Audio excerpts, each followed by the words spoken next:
In the spring of 1994, the small Central African country of Rwanda suffered one of the quickest, most systematic mass murders in history. Nearly 1 million people were killed in a tiny 100-day period. Although the streets were being flooded with corpses, the world stood by and watched as 20% of the population in Rwanda was murdered. Rwanda was divided into three main groups: the Hutus, who made up a majority of the population, the Tutsis, and the Twa. The Hutus and the Tutsis shared many social similarities. Both ethnic groups used the same language, religion, and even culture. Intermarriage and friendship between the two groups was very common, but they were not politically cohesive, which caused immense issues. There had been ongoing tension between the Hutus and the Tutsis since Belgium colonized them and chose Tutsis as administrators and Hutus as workers. The Tutsis were given all the government positions and were favored overall. Rwandans were even required to carry an identification card to specify whether they were Hutu or Tutsi. These were later put to use in the genocide. After Rwanda gained independence from Belgium in 1962, the Hutus gained control of the government, and the Tutsis were blamed for anything gone wrong. In April 1994, an airplane carrying Hutu President Habyarimana was shot down. Most believe the assassinator was a Tutsi soldier of the Rwandan Patriotic Front. This was the last straw for the Hutus, and the murders began. Once the massacre began, the entire country went into total chaos. Because of the social ties between the Hutus and the Tutsis, killing one's family member or their neighbor became casual. Hutus were provided with machetes and instructed to kill any Tutsi found, as well as anybody who helped hide a Tutsi or helped him escape.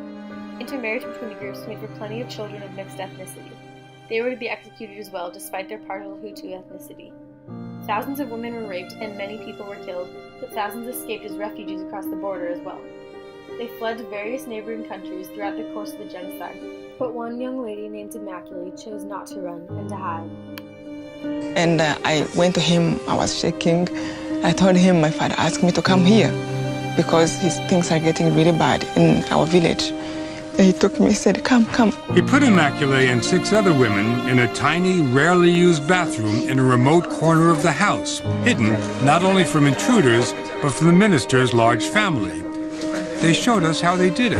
Immaculée and the other tall women sat with their backs against the wall. They pulled the smaller girls down on top of them. They couldn't all move at the same time.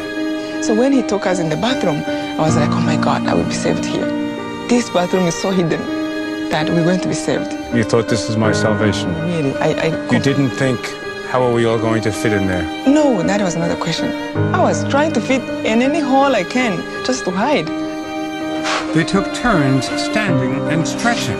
7 women in this bathroom, 3 feet by 4 feet, for 91 days. To keep their presence secret from others in the house, they couldn't flush their toilet unless someone else in the house flushed the toilet on the other side of their wall. And they couldn't bathe.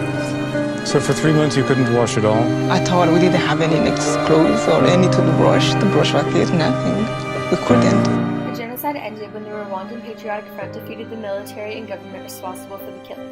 The massacre immediately resulted in an enormous depopulation. 70% of the Tutsi population was eliminated, which was a fifth of the entire population. Many Rwandans had fled the country, but they eventually trickled back in. In long term, the Rwanda genocide resulted in more equality between the two groups. One ethnicity was never fully represented in the government until after the genocide, and in this way, genocide helped to relieve tension in Rwanda. Now government positions are filled by both Hutus and Tutsis.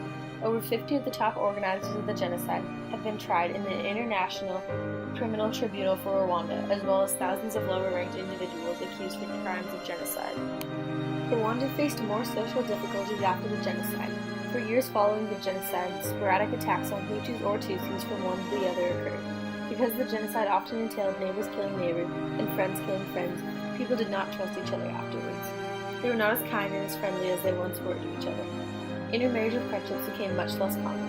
Rwanda has recovered politically, and they've recovered economically too. These recoveries do not make up for the immense detriments to the social community. Rwanda suffered a horrible genocide, one of the quickest, most systematic mass murders in history, and as the world stood by and watched, mothers lost their children, brothers lost their sisters, and the world lost 1 million innocent people.